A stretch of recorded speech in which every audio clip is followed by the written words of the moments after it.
Imagine, if you will, those 3 a.m. thoughts about time, space, or the odd and unusual things. These are not your everyday topics. These curiosities about the world and us seem more fiction than fact. This is a journey of enlightenment on subjects that fascinate the mind.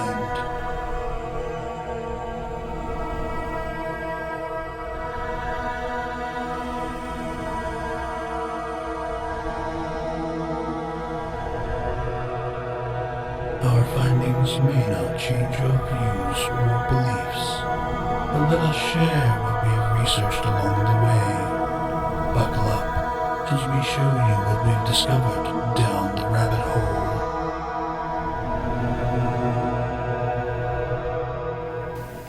Hey guys, welcome to What If Down the Rabbit Hole. I'm Terry. I'm Will. And today's kind of a different sort of thing we're going to talk about here. We're going to kind of do something that's sort of my thing.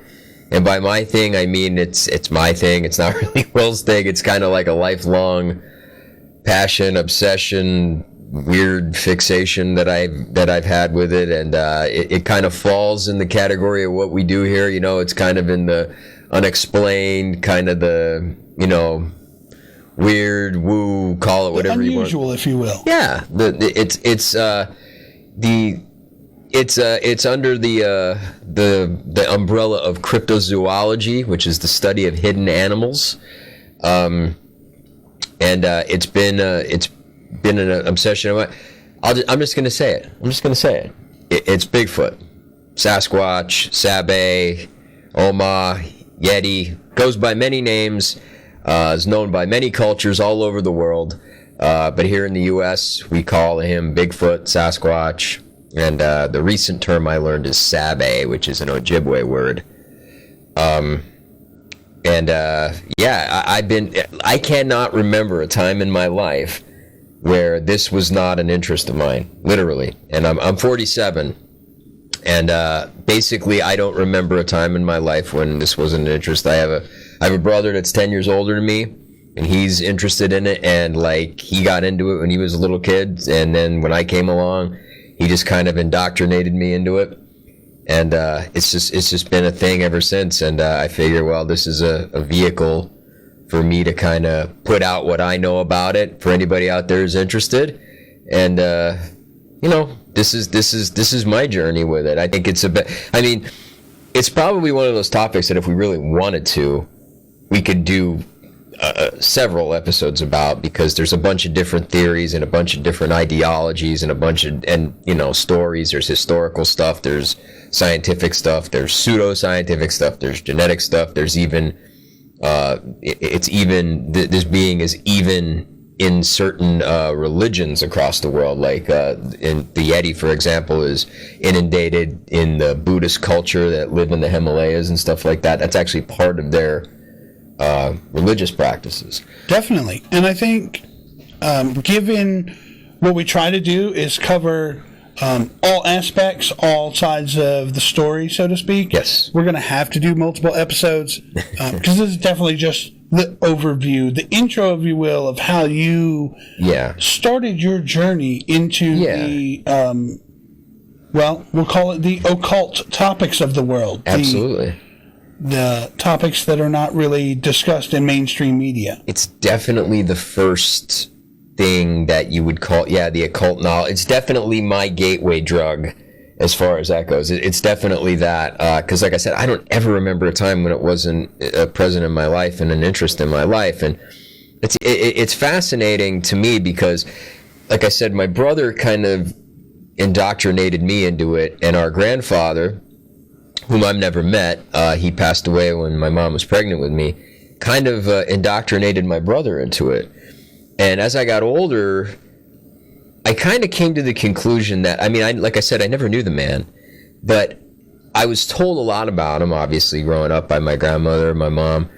And one of the things that I kind of got with, he wasn't the kind of guy who would just be like like nerdily into a subject like this. You know what I mean? Like he wasn't that kind of guy. He was a very type A personality, very matter of fact kind of guy, no nonsense kind of guy.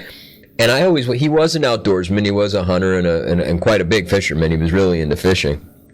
And he spent a lot of his free time out doing that in the wilderness. And I always thought, you know, for a guy like that, in that era especially, a man who was born in 1915 and, you know, grew up in the Great Depression, and, you know, those were tough dudes, man. They had hard lives. Certainly before the internet.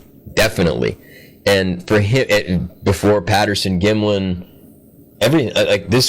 he was into this before, like, the Patterson Gimlin film in 1967, that is, that sort of set this into a nationwide thing.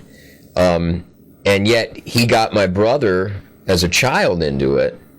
It kind of made me wonder, did he ever have an experience, like when he was out in the woods or something, that made him say, you know, what the hell is, you know, like I mean, I feel like that stands to reason. I would think, yeah. Certainly in his era, internet was not a thing. If you're going to do research, you go to the public library, right? Or, I mean, even in that stage, like if you weren't in town, so to speak, the public library wasn't really a thing. So you went on stories from people you knew, right? Your own experience. Yeah, absolutely. And not only that, but even me, I mean, when I grew up literally about 200 yards from a public library, and when I was a kid and I wanted to learn more about it, I went down there to see what kind of books they had on the subject. And out of the entire public library, I found 2. And one of them was basically a fiction book. It was a story about, you know, somebody wrote about Bigfoot.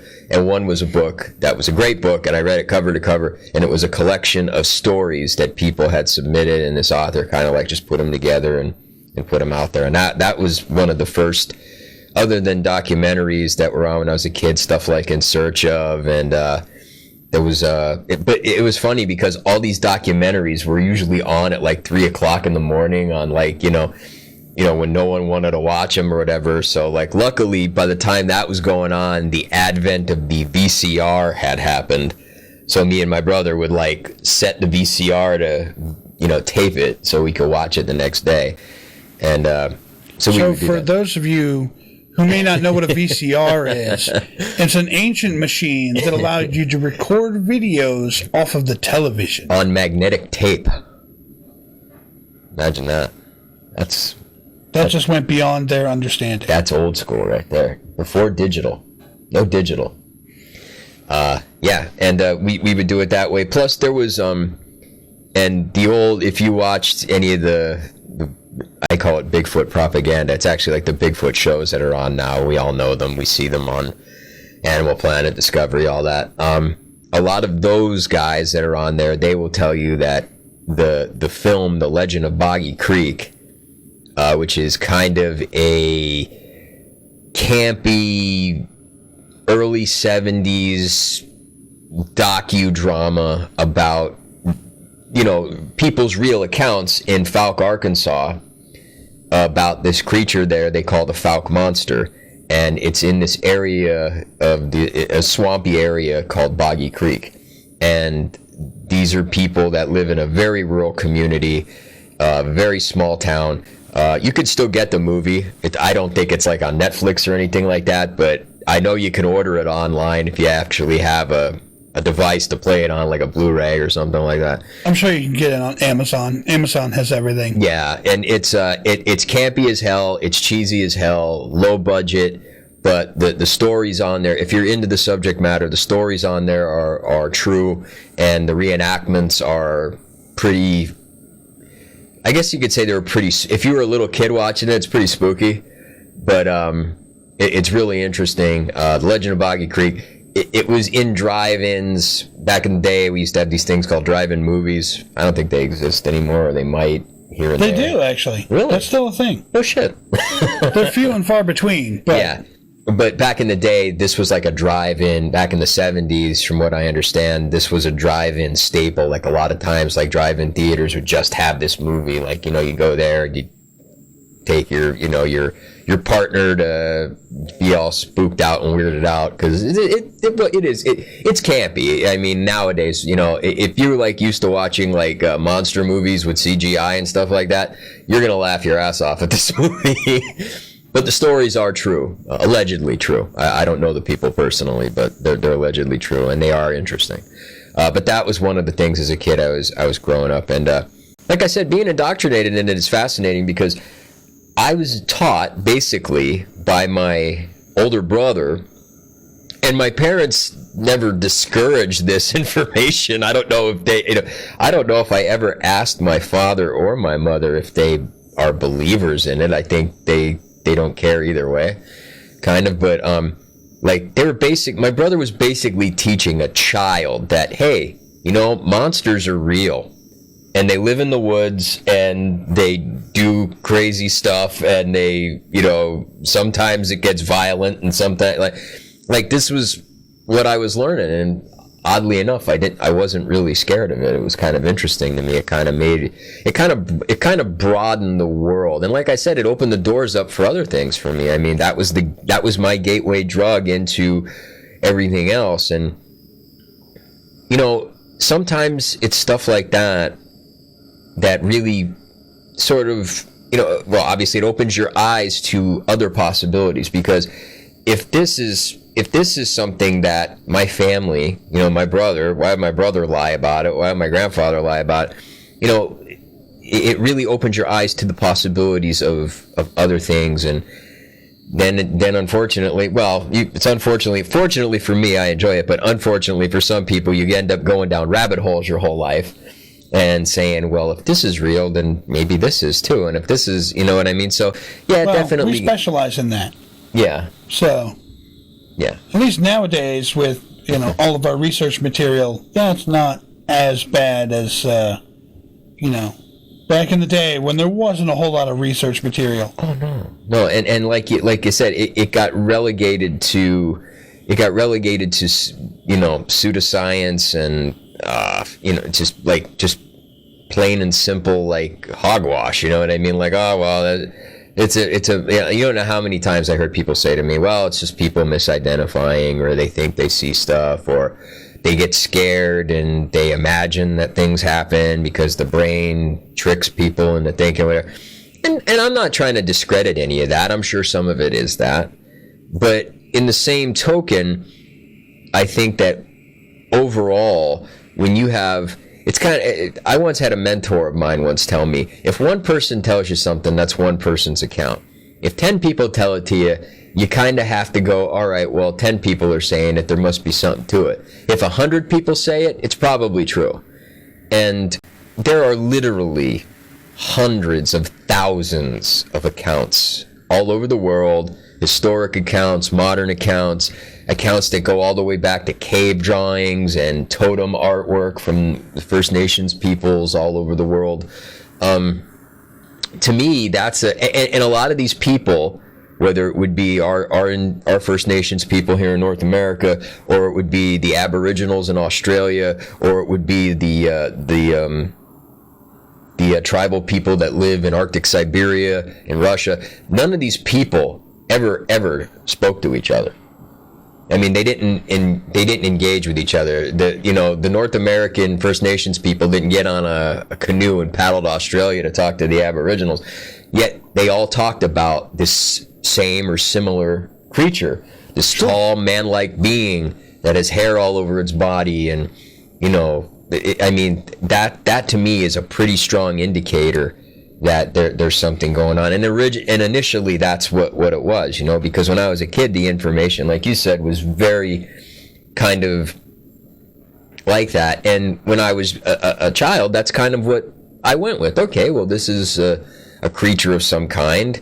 It's very old, probably been around a long time, and people are seeing it. So, whatever it is what it is. And, mainstream science didn't give it much thought. And the people that were into it, I think really, there was a handful of people that really, first went out there. People like Peter Byrne, people like John Green. He was from Canada. He was a big researcher. René de Hinden, was another early one. And my favorite the only academic in the early part, Dr. Grover Krantz, who was a physical anthropologist, University of Washington, very knowledgeable about humans and primates, apes and whatnot.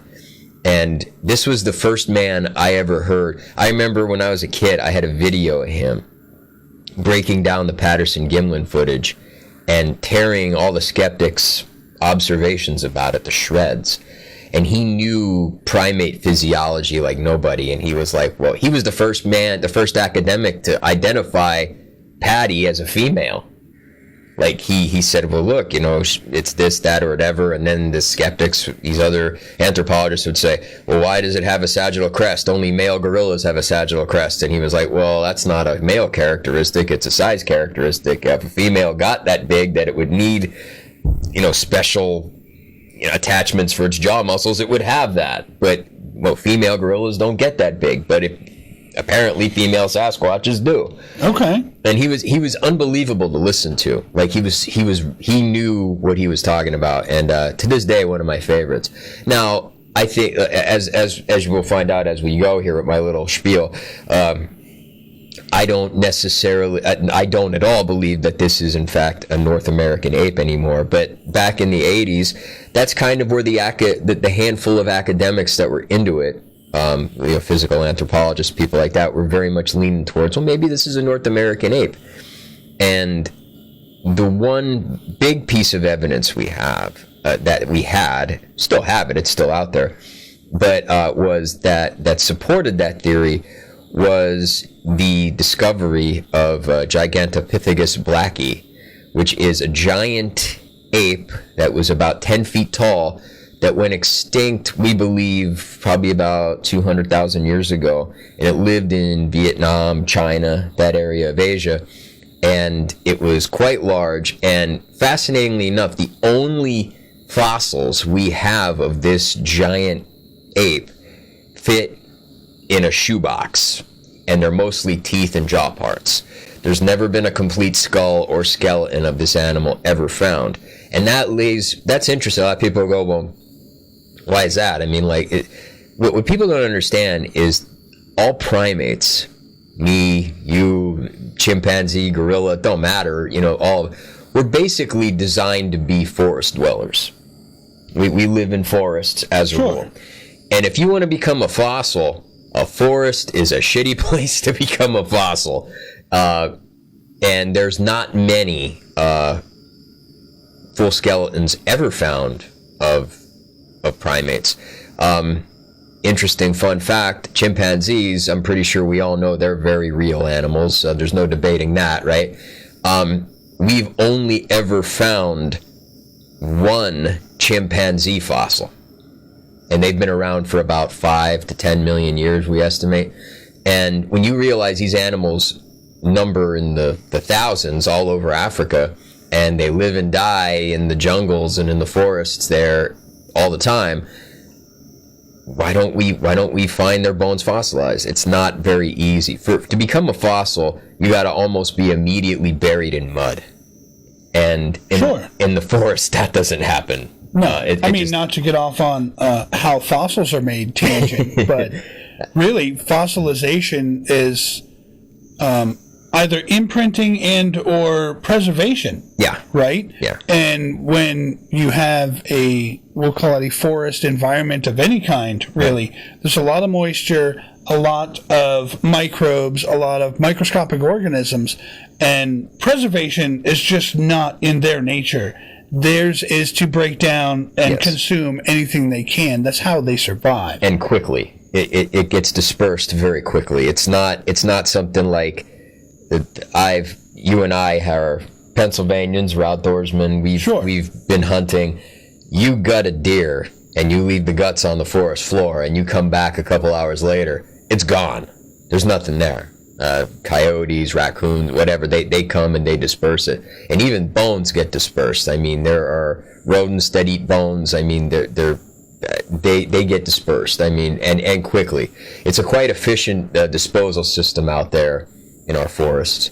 Well, even with previous human civilizations, right, which is probably what everyone is most familiar with, And again, not to stay on this tangent, but go for it. You know, all of the human fossils, how we know about previous civilizations, everything we found has been due to a cataclysmic event. Yes. Something that they essentially got buried almost instantaneously. Right.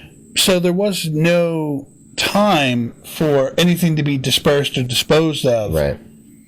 And it also, we're discounting one thing, and I mean, I don't discount this anymore, but let's face it, it's very possible that these beings bury their dead. We do it. We do a ritualistic burial of our people. I mean, and we've been doing it for a long time. I mean, the concept of the cemetery is relatively new, at least geologically speaking. That's only something we've been engaging in for probably a couple thousand years, like maybe 1,000 or 2,000 years. But the concept of burying a family member or a friend is something that's probably been around for tens of thousands of years, at least in human civilization. Right. And as we'll find out later, there is a connection there. But yeah, when I was a kid, North American ape, or some sort of species of intelligent bipedal ape. And a lot of people still beat that drum. A lot of people are still out there saying that. There's people on the internet that are still saying, no, this is just a North American ape. However, I want to say about 10 years ago, I'm terrible with that, there was this project that was going on in the Bigfoot researching community, and they actually called it the Sasquatch Genome Project. It was kind of like a bastardization of the Human Genome Project that was going on at the same time. And what this was a calling to Sasquatch researchers to try to get viable DNA samples so they could finally figure out what this thing was. And people like David Paulides, who you folks might know from the Missing 411 videos on YouTube and on Netflix. He was a former law enforcement federal agent turned Bigfoot researcher turned now he investigates missing people in the national parks in the U.S. and Canada. And he is responsible for dozens, I think almost maybe 100 of the DNA samples that went into this study.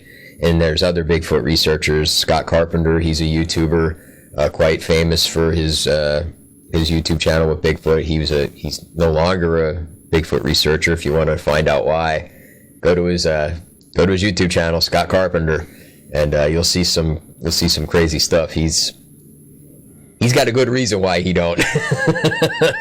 He's had a lot of weird experiences, and fortunately, if you're interested, he's captured a lot of it on video and film. So check it out. He's got a lot of really, really good information. But the results of this project was they submitted the DNA samples to, I believe it was University of New Mexico, a doctor by the name of Melba Ketchum. She is despite what a lot of people in the so-called Bigfoot community say, she is actually a very, very well-established and very well-accredited DNA specialist and geneticist. And she's a very, very, well, she was regarded very high in regard. Her academic brethren, I think, slammed her a little bit for being involved in this project. But she ran multiple tests, did peer review studies, did all different kinds of comparative stuff. And the results were, and every sample submitted had these results, by the way. There was no disparagement whatsoever. That the mitochondrial DNA, or what is basically the female origin DNA, meaning the mother of the origin of all of this, the mitochondrial, was human female, Homo sapien. The nuclear, or the father side of the DNA, is unknown hominid type, some kind of relic DNA. They did mention the word relic. But nobody knows. Nobody knows really what it is. And that's interesting because there's a bunch of algorithms that law enforcement use, like the federal law enforcement will use, to like basically forensically try to determine if there's one thing happening, how many other things are actually happening too. There's like an algorithm like if one guy is stealing this every time he goes into the store, how often is that actually happening around the country? You know what I mean? Like that, like a probability kind of thing. And because primates in and of themselves are quite elusive to begin with, and because there's not a lot of fossil evidence, and there's not a lot of historical evidence of how many primate type species there were, they developed an algorithm, and there could have been somewhere in our history of thousands of human-like primates that exist on this planet, like us or Neanderthal or Gaster or any of the other primates that we know have existed because we have fossil evidence, or like you said, we have actual bone evidence because they were buried by a cave-in or something like that. And but there could have been all, and though one of those beings could have been, or the other side of it. Now this is where Terry gets woo, folks. Okay, this is where the weird guy shows up to the table. Okay, I'm going to go back to Scott Carpenter for a second. Scott Carpenter, who's a very intelligent man, believes that these beings are descendants of the Nephilim. And for those of you who don't know what the Nephilim are or who they are, according to accounts from the Bible, from the Book of Enoch, from the Jewish Torah, these are beings that were descendants of fallen angels when Satan and his minions lost the war with God. He cast them out of heaven and they fell to earth. And when they came to earth, the stories go that the angels took human women as their concubines or their lovers, and they had these children that were called the Nephilim. Now, the text described these beings, these Nephilim, as giants that were covered in hair and were abominations to the God and Father. But we've all heard the old story. It's not just a biblical story. It goes all the way back to the Epic of Gilgamesh and, the great flood story, the story Noah, go out and get 2 of every animal, whatever. Well, what isn't a big part of that story is the reason why God allegedly destroyed the world with a great flood was to wipe out the Nephilim, because he believed that they were an abomination towards him, because they were, as the Bible refers to them, they were the daughters of, they were a product of the sons of God and the daughters of man. And that Scott Carpenter essentially believes that the modern Sasquatch that people are seeing today is a descendant of the Nephilim, because he actually has video footage of these beings vanishing into nothing. Like they're there and then they just take a step and it's like they step into a mirror or something. They just vanish into thin air. And there have been hundreds of accounts of people seeing that. And well, that is entirely plausible. It is. I'm sure we've all heard of, or at least seen, the show on the History Channel, Ancient Aliens. Yes. Some of the information they bring to light it's modern science, well known. And I do recall an episode where they discussed that science had found and done a lot more research on we'll call them human-like skeleton that were, compared to modern day man, giants. Yeah. Like several feet taller. Yes. So obviously with a skeleton there's only so much you can tell, We know they were human-like. We know they had the same bone structure. Just everything was much larger. Scaled up, yeah. So, it's a plausible theory. And not only that, but they actually, it's funny you bring up Ancient Aliens, because they actually did an episode about the Nephilim, because Von Daniken, the guy who kind of started the Ancient Aliens theory, his books and whatnot, he basically believed that the Nephilim were descendants of human females and alien males, because he believed primitive people would have seen these, what they would say are supreme beings come down from the sky, and then they would, impregnate human females, and their offspring would be these, giants, or these, abominations, these creatures or whatever. And they would, primitive people would say they were gods or angels or supreme beings or something like that, but they were actually just advanced beings from another world or another dimension or whatever. And that kind of ties into a lot of the Sasquatch stuff too. I mean, there is a Bigfoot UFO connection to a lot of people. One of the most famous sightings took place here in the state of Pennsylvania back in the 1960s. It was out in the western part of the state, not far from Pittsburgh, actually. It was on the outskirts of one of the rural communities in Pittsburgh, where there were a couple of teenagers. There were 2 guys and 2 girls. They were it was summer. They were in, their car, kind of doing what teenagers do in the dark. And all of a sudden, these lights appeared overhead that they didn't, directly overhead. It wasn't like an airplane or a helicopter. They were bright. They were silent. They were directly overhead. And then this beam of light shot out of the craft down in the trees behind them. And the beam retracted, and then the ship just disappeared like that, shoom, gone. And then a few minutes later, from the trees that had shot that beam of light in, an 8-foot tall, hairy being walked from the forest and walked by their car and started to terrorize these kids. And these kids were frozen there. Well, one of the guys in the car got up enough gumption to get out and run for help, because they were trying to move the car. The car, I guess, got stuck in the mud or whatever, and they were stuck there. So he got out and he ran for help, and he was able to find a cop or got to the police station or whatever, I don't remember exactly.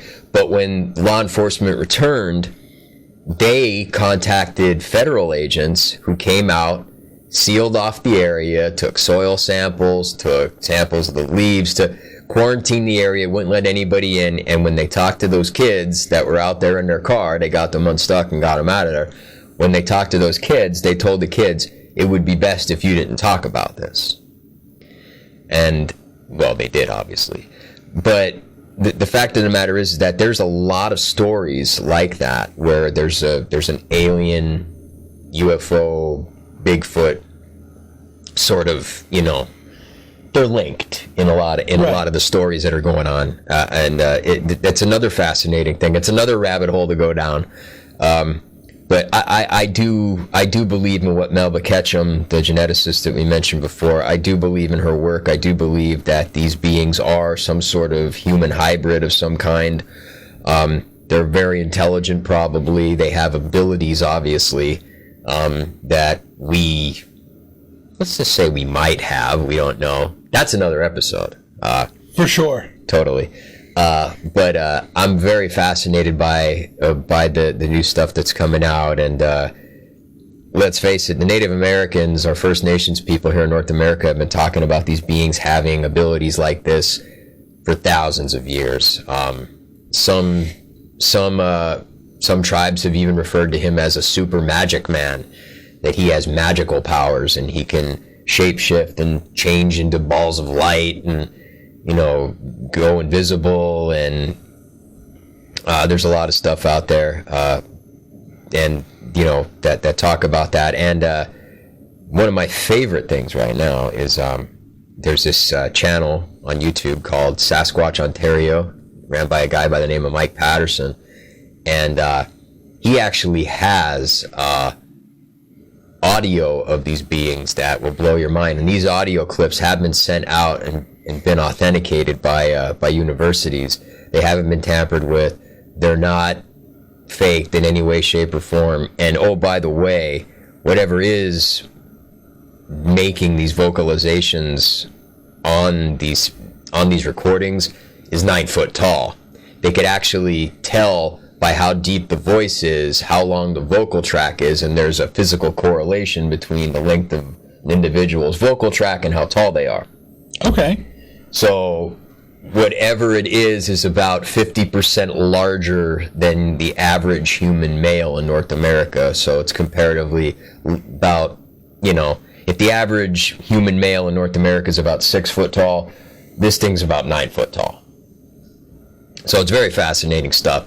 I urge anyone, I'm not going to go into detail. I'm not going to ruin it for anybody that wants to check it out. Go there, and you're going to be a little bit freaked out, but it's really cool. It's called Sasquatch Ontario, and Mike Patterson, he seems like he's a really neat guy. I don't know him, but I've heard people talk about him. I heard he's actually a really honest, really good guy, and he seems like that. So I'm really enjoying that. So yeah, Terry has moved on in his journey. He doesn't believe it's a North American ape or a monster anymore. I believe in Melba Ketchum's work, and you know what? For the record, if I may, a lot of people ask me all the time, "What about the proof? Where's the proof? Where's this?" And you hear this, and even on the shows nowadays, the shows that are all over TV. Oh, we're trying to prove. We're trying to prove. I just want to say one thing on a personal level, if I may. By all means. The proof is done. It's done. Okay? We have every bit of evidence. Let me put it this way. If Bigfoot was on trial for murder, we'd have him locked up by now. Okay? We have historical evidence. We have oral testimony. That's what our judicial system is based on, oral testimony, right? If we could put a man in jail for the rest of his life, if it's good enough for that, why isn't it good enough for people to believe this? But it's barring all that, we have historical evidence, we have oral testimony, we have the genetic information now, we know what they are, okay? We have footprints with dermal ridges that even FBI people are saying are real.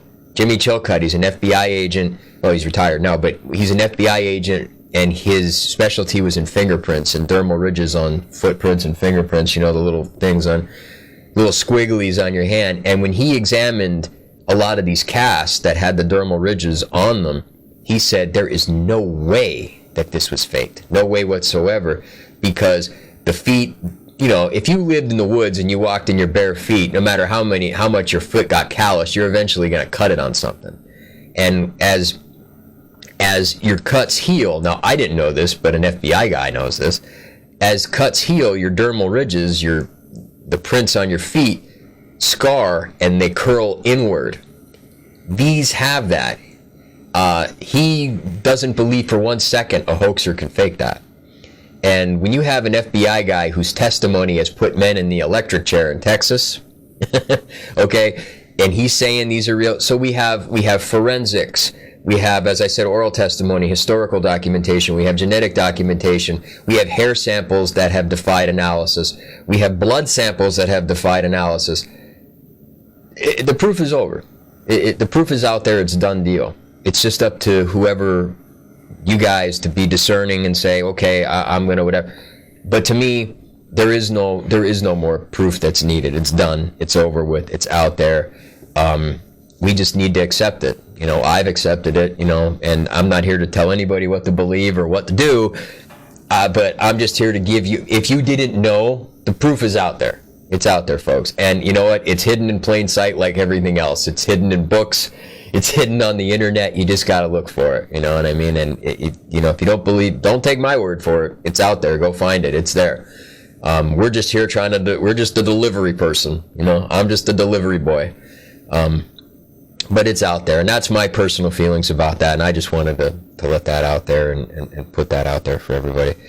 Like I said, there's a lot of content out there. There's a lot of content that you could check out, and if you're into a lot of the woo stuff like I am and all that, and you're Another thing that Will and myself are rather keen on is psychic abilities. And over the years, there have been a lot of psychics investigating Bigfoot, and that have famously Peter Kirkos, the famous psychic who used to work with law enforcement and put guys like the Boston Strangler away and stuff like that from his psychic abilities and stuff like that. He has dowsed on items that were allegedly made by a Bigfoot, footprint casts and stuff, and told people where they were. And there's a book out from the 1980s called Psychic Sasquatch that goes into psychics that were dowsing on areas where they believed Bigfoot were, and researchers went there and found all kinds of stuff, had paranormal experiences even. There's even a paranormal tie into them too. I mean, folks, there's all kinds of stuff connected, and that's kind of the point. The overall theme, I think, is that everything is kind of connected in a way. But more importantly, I was really fascinated by a psychic medium who passed away recently, a couple years ago. Her name was Kate Odom, and she grew up in the Pacific Northwest, the alleged Bigfoot country. Bigfoot's all over, but of course, out there is kind of famous for it. And she grew up on her grandparents' property, and from the time she was a little girl, because she had psychic ability, she was communicating telepathically with these beings, allegedly. And she said they always said that we were their brothers. We were their brothers, and that the star people made us both. Star people. Okay? That's kind of interesting to me, because we just talked about the ancient aliens thing with the Nephilim, and these beings are, whatever, and UFOs dropping Bigfoot off in Western PA to terrorize teenagers and stuff, all this stuff is going, but it's fascinating to me, and there is a link there to me, and it's a curiosity. I'm not saying I believe it or it's 100% true or whatever, but it's a big curiosity. And even more so, the man that I talked about a few moments ago, Mike Patterson, he with Sasquatch Ontario, he like I said, has vocal recordings of these beings, and these beings, whereas they have their own language, they also can say, they're like us, they can learn different words. And it's funny because he actually has this being who's called Nephitia on there. He's a big male, he's the 9-foot guy. And sometimes he'll set up recorders all over this area. They have like this habituation site, and there's a cabin there and all that. And he'll set up all these recorders, and when Nephitia comes around, and it's loud, he's loud as hell, man. And he'll be right by a recorder, and if he wants to say something to Mike, he'll actually say, Mike. He'll just go, Mike, but like it's way louder and way deeper than I could do it. But he knows how to say Mike. And he'll say, it's unbelievable. It's crazy. Like, you're sitting there going, this is like crazy, But it's interesting. But before she passed, Kate Odom actually, on Mike Patterson's request, came out to try to communicate with Nephitia and his family group. And she learned a lot. And that's on YouTube, too. You could actually go on YouTube and check that out. I don't know if it's under Kate Odom or if it's, but I have seen the interview where she was talking to him, and he gave her a bunch of questions to ask Nephitia, and she did, and he asked Nephitia, "Who are you, and where do you come from?" And he said, "We are terrestrial," like, I'm paraphrasing. I'm pretty sure he didn't say this exactly, but this is what his thought communique was to the medium, was that we are, meaning Sasquatches, are terrestrial beings from an extraterrestrial origin. Just like you. Just like you. Like humans are. Terrestrial beings from an extraterrestrial origin. that's fascinating to me. That just brings up a whole lot of questions. It does. It does. And yeah, I mean, there's reasons why that fascinates me, don't get me wrong, that I can't go into because, that's another, 2 hours. We'd be here for days. Oh, absolutely. Absolutely. No doubt. No doubt. But, yeah, I mean, there's so many rabbit holes to go down with this topic. Like just a few I brought up here today. Not the few. I feel like I brought up. It feels like I brought up 20, but I probably only brought up a half a dozen. But, my journey with this has been very. I'm 47, so I've been doing this a long time, and it's been a fascination of mine for a long time. And I just tell everybody it's like this. People ask me all the time, my friends and stuff, they know I'm into it, and they say to me, Terry, do you really believe these things are real? And I go, no, I don't. Because belief, I reserve for my, religious and spiritual practices. I said, I just have accepted the fact that there is a human hybrid that lives, at least in some part, in the forests all over the world here on this planet, and they share the planet with us. And I really think if they were trying to hurt us or kill us or harm us in any way, shape, or form, it'd be happening pretty prevalently, because it's pretty obvious that they outclass us physically in every way, shape, and form. Sure. They're obviously bigger, faster, stronger.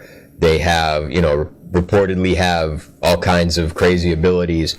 They outclass us, folks. And if they wanted to harm us, they would. And David Paulides, like I said, he's a missing 411 gentleman. He's investigated literally thousands of missing people and missing hikers, hunters, all people who just vanish off the face of the earth. Like, they go into the woods, they're woodsmen, they've been, experienced hikers, backpackers, campers, outdoorsmen, survival experts. They've had satellite decoder beacons on them, and they walk into a woods, a populated, national park, a trail that thousands of people go on every year, and they go down that trail, and they're never seen from or heard from ever again. And he's investigated not just the Bigfoot stuff, but he's investigated this, and he's even said he has never, ever heard firsthand account of a hiker, a hunter, or any outdoorsman or anybody ever been stalked, attacked, or harmed by one of these beings. Ever. And he's like tens of thousands of cases. He's never heard that. So, I'm not afraid to go. I'm not afraid to go in the woods. But I still enjoy it. So I just understand that, you just got to understand, like, it's like when you go swimming in the ocean, there's sharks out there, right? But you're still gonna let it ruin your weekend. You're gonna go out there and just have a good time and try not to worry about it, because the odds of them attacking you are in your favor, or as far as not getting attacked, I guess. But yeah, I mean, I love this topic, man. I do. I think it's great. I always will. I know it's a kooky thing and it's a campy thing and it's almost comical nowadays. Like I said, there's shows. We know this. There's shows all over TV about them, and there's, am I one of those weirdos that are out in the woods beating on trees and whooping and hollering? No, I'm not doing that. No, I don't feel the need. Like I said, I don't need to hang out with these beings. I don't need to, have a picnic with them, and I sure as hell don't need any proof that they're out there. In my mind, they are. But then again, I think a lot of people would be surprised what I believe. So, and we're going to cover that in future episodes. Oh, 100%. For sure. 100%. We're definitely going to have to dive back into this topic. As you said, you brought up multiple rabbit holes to go down. Yeah. So I think we're going to wrap it up there. Okay, cool. And join us next time on What If Down the Rabbit Hole. See you guys.